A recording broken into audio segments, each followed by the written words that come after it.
And I'm just thinking to myself, man, I'm in a very bizarre reality. One thing that stands out immediately is I heard a song 8 years before the song came out. I heard it on my car radio when I was making a very, very unusual trip to go see my grandfather, who was actually, I'm sure, my biological father. I didn't know that at the time. But, I'm doing something like that none of his grandkids would have done. Okay, and I was going up to see him unannounced because you couldn't call him on the phone. He wouldn't answer the phone.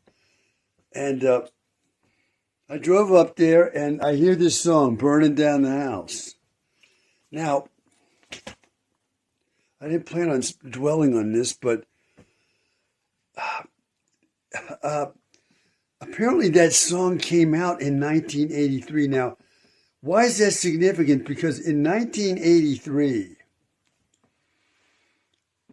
I prayed for the first time in the summer of 1983. I was about a year into this absolute agony that this shot I'd been forcibly given as an inmate in an American mental prison.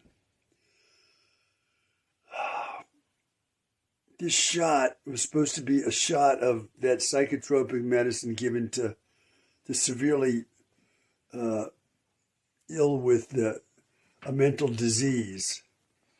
But within a minute of getting that shot, I was like propelled into this agony that lasted for 2 years. So in 1983, I was in halfway point, and for the first time in my life, I prayed to God in a way where I asked God for something. Okay, I've said many times, I never prayed to Jesus or never used Jesus' name or invoked Jesus, either in prayer in my own head or in speech to anybody. I never said, oh, Jesus said this or that. No, I never talked about Jesus. I didn't believe in Jesus. Okay? But for the first time in my life, I prayed to God, not Jesus. And I asked him for something. I was saying to the Lord, as if burning to death in this agony of pain. It had gone on for a year. And I was praying to God on a summer's day. I was saying, please, God, please stop this pain, please. I'm begging you to stop this pain, please. I was praying to God like that. It was the first time I ever asked God for anything. So I've often described the pain I was in as if I was burning. Okay, so I hear this song called Burning Down the House.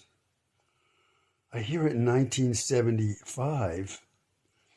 It comes out in 1983. When I've often said that the pain I was in was like being in a burning building where the elevator still works. Because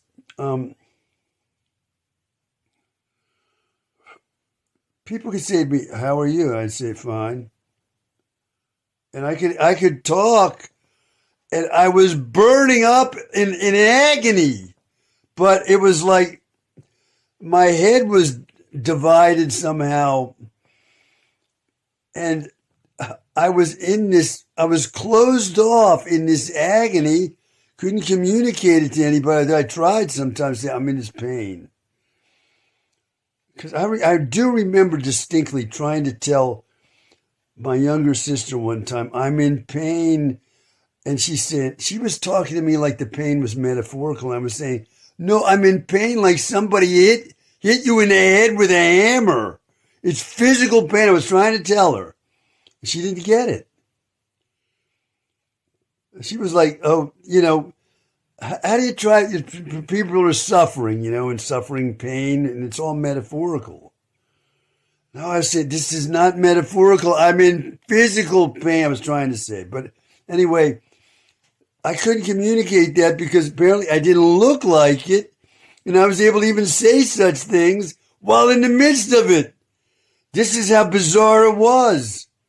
It was horrific to be in that, trapped in that. But I'm saying the metaphor I was using to describe it later to myself, I was saying it was like being in a burning building and the elevator's still working. It's not supposed to, right?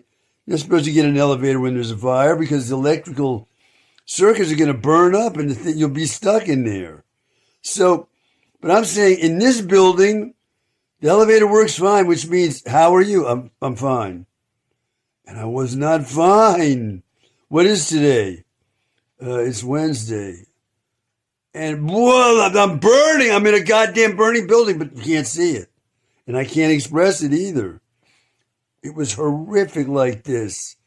So people say, oh, we don't get, well, fine. I'm an old man. I've been in this for over 40 years. You don't get it, fine. I give up on trying to get anybody to understand. I give up. Well, I'm saying to myself, I'm in a very bizarre reality where I hear a song 8 years before it comes out. Anybody going to believe that? No. But I was thinking, when the first time I looked on it, I remember this song. Now I'm going to go back and see if I can get the song on YouTube. I see the song came out in 1983.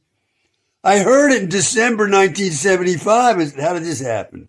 So I start researching online and I look up that English physicist. I don't know if I'm going to be able to remember his name now. Stephen something. Hawking. And I get an explanation in there that what I might have experienced is a photon leak from an alternate reality. That's the explanation of what happened. So I'm in a reality like that, and I'm in the reality where I have this pain, like I'm trying to describe. And what do you want me to do? I'm not telling the truth. I've been telling the same story over and over again for 40 years, right?